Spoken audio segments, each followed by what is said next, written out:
Hey y'all, Irix Guy here, and I'm going to answer the question within this video, and that is Tudor. Is Tudor just a, just a, I don't know. I mean, people say, it's a watch you get if you can't get a Rolex. But is it really bad? Is it good? I don't know, man. I'm going to tell y'all what I think within this video. So, bottom line is this. If you're looking for a one and done, you're going to get one wristwatch, and it's probably going to be the only one you ever get, don't get the Tudor first. And the reason you don't want to do that is that you're probably going to be like, man, if only I'd saved up and waited on an authorized dealer's waiting list, I might have gotten the Rolex. So, for that reason, I wouldn't, in that situation, I would not buy a Tudor. Now, with that being said, if you've been collecting for a while, if you've got a few Rolexes and you've scratched that itch and you're like, okay, well, what else is out there? You might find these to be very impressive. Now, this is the Black Bay 58, which has a nice case profile. If you look at some of the original Tudor Black Bays, you might find that they sit really high on one's wrist. This doesn't. Also, what's cool is that, see the sapphire crystal? It's a domed sapphire crystal, so it gives a really cool vintage look. The dial itself, the indices look very nice, very legible. The lume is great. The hands, they're called snowflakes. Some people like them, some people really hate them. It's a matter of personal preference. I think on the Black Bay 58 with no date window, obviously this is a no date timepiece, I think that they're fine. They're not really blocking anything. They are kind of big. It's just part of the design. I like it. One thing I do like about this Black Bay 58 is that the crown has the Tudor rose, but it doesn't have that black junk on it. You look at some of the other Tudors, not the 58s, but some of the other Tudors, they have that kind of black looking ink or whatever on the crown. I think it makes them look cheap. This doesn't have that. It looks nice.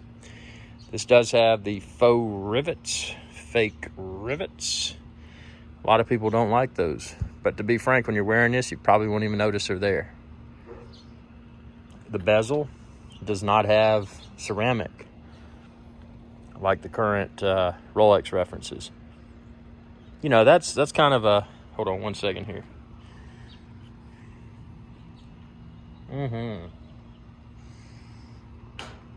It's kind of a matter of personal preference, because when you've got an aluminum, or as people across the pond may say, an aluminum bezel, when you've got an aluminum bezel, there are some advantages.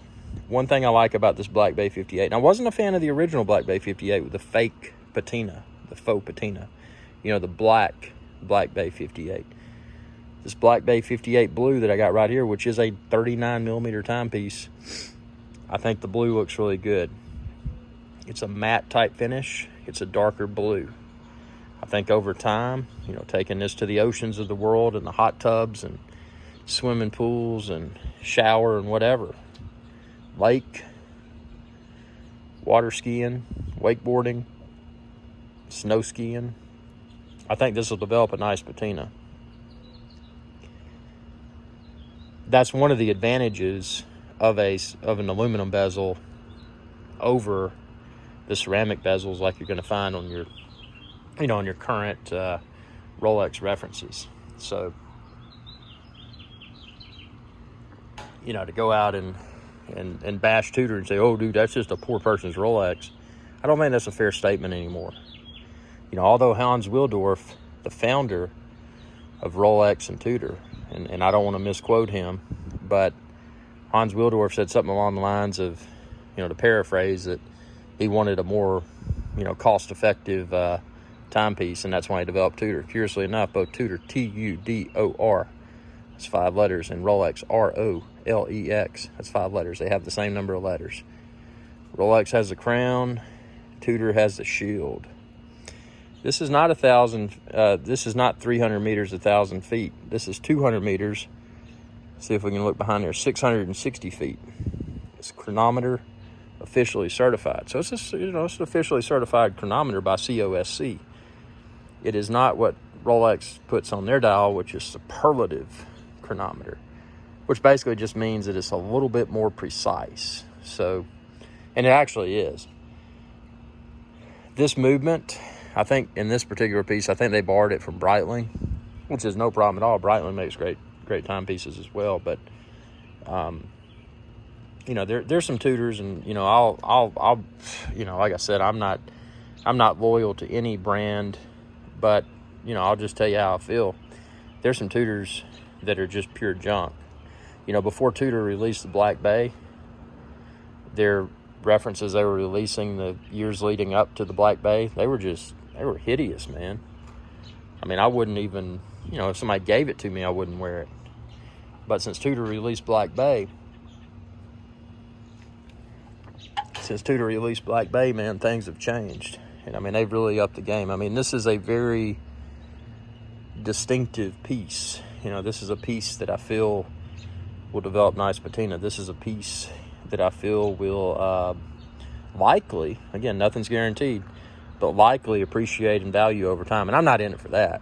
But it is nice, when you're collecting, to know that, you're collecting desirable references, should you need to exit the hobby, that you could.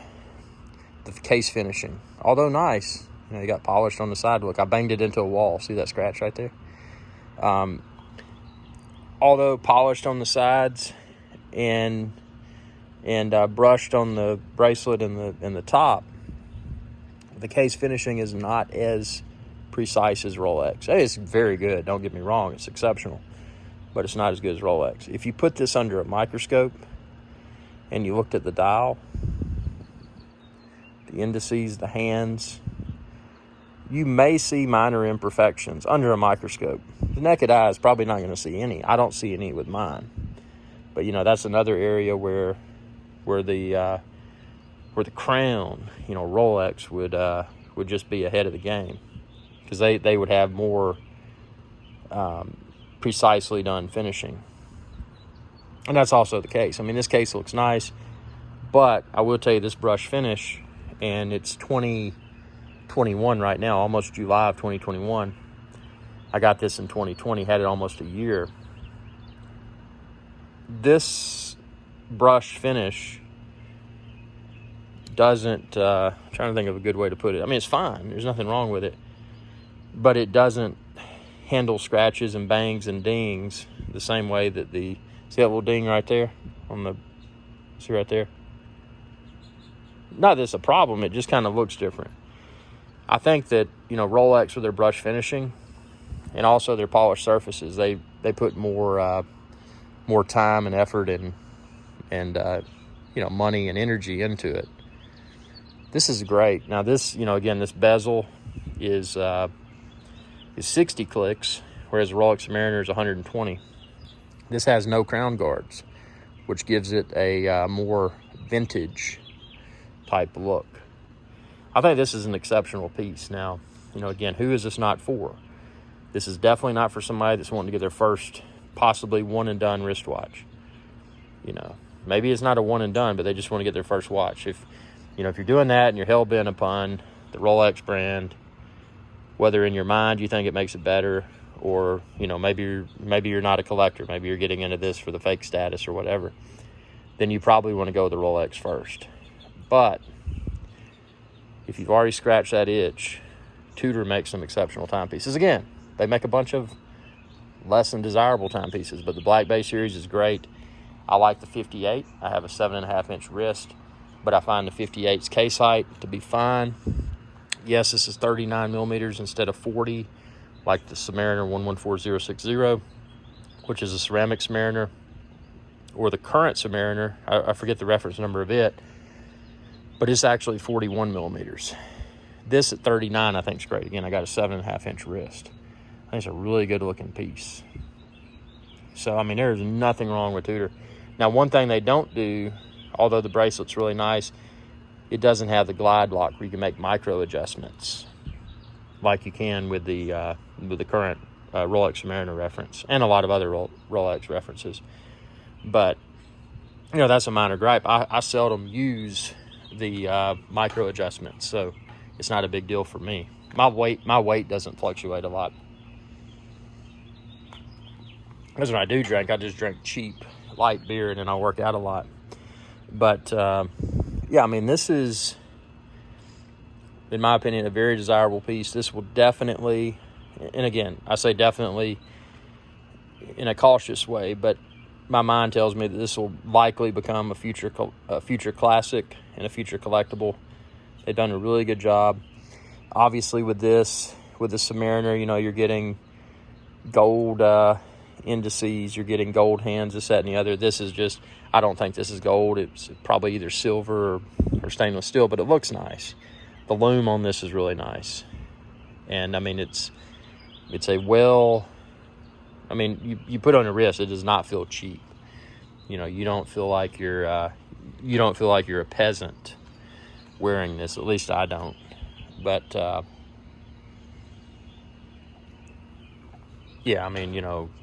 would say that Tudor is, I think it's going to fill the gap.